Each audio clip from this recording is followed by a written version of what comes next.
I'm like, get me $100 leads, get me my CPA, my conversion rates. And you're like, are you freaking crazy? Like in this industry, you want to rank for e-commerce and big commerce and SEO. You want to get $100 leads? No way. Hello, everybody. Welcome to Search. This week, we will talk about how to do lead generation on AdWords and how to actually get good leads and have a lower CPA. Now, John, that's the primary objective for everybody. I always bug you with this. We had a recent conversation. I'm like, get me $100 leads, get me my CPA, my conversion rates. And you're like, are you freaking crazy?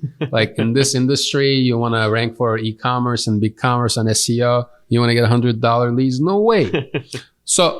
But that's my expectation knowing the industry. So imagine dealing with clients. So what is the best way to, if we're looking for lead generation for service-based businesses for B2B, what is the best way to organize this? So the first, you want to do your research. So you don't want to just jump in not knowing anything about the industry that you're trying to do AdWords for. You want to do your keyword research. You want to go to your keyword planner. You want to see what CPCs are out there. You want to see what bids you should be having. You want to see what volume is out there too. So that's based on the location that you're in. And a lot of this stuff could vary. Attorneys are going to be a lot more expensive than if you're selling yarn. So it's going to vary industry to industry.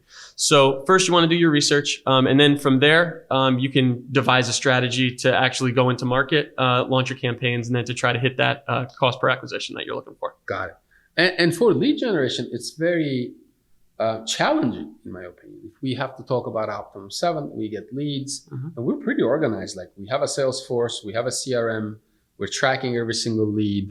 I know if I got a lead 6 months ago, if it converts into a sale, like I have the whole nurture full already on the back end sales side of things, right? But there are a lot of businesses, I would say 90% of businesses don't even have that structure.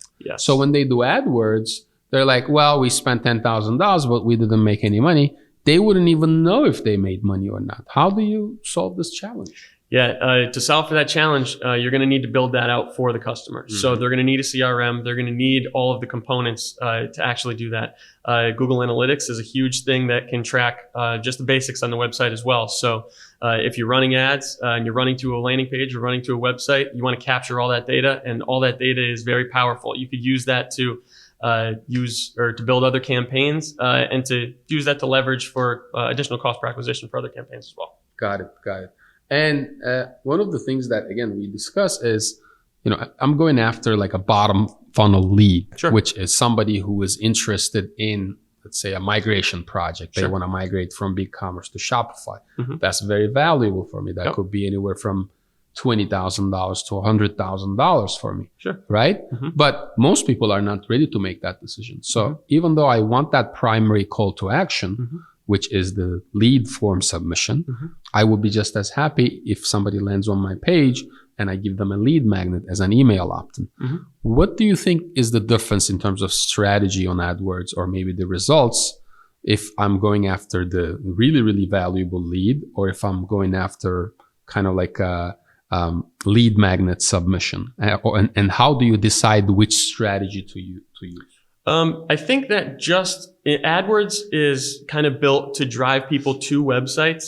There's 2 different kind of customers that are going to come to you. There's going to be valuable ones and not valuable ones. But the goal of AdWords is to drive everybody to you. So once you get those people to fill out the form and to interact with you, either calling your telephone number or however they're going to interact, then it's up to us to actually close the sale. So whether they're big or small or anybody, I think the strategy doesn't change. It's driving everybody to you, but it's what we want to do with those leads afterwards. All right. Thank you for that, John. That's it for today. We'll talk to you guys next week. Thank you for watching this video. Subscribe to our channel for more videos on marketing, e-commerce, custom development, and much more. Plus, new episodes of Surge, our weekly e-commerce and digital marketing podcast released every Wednesday.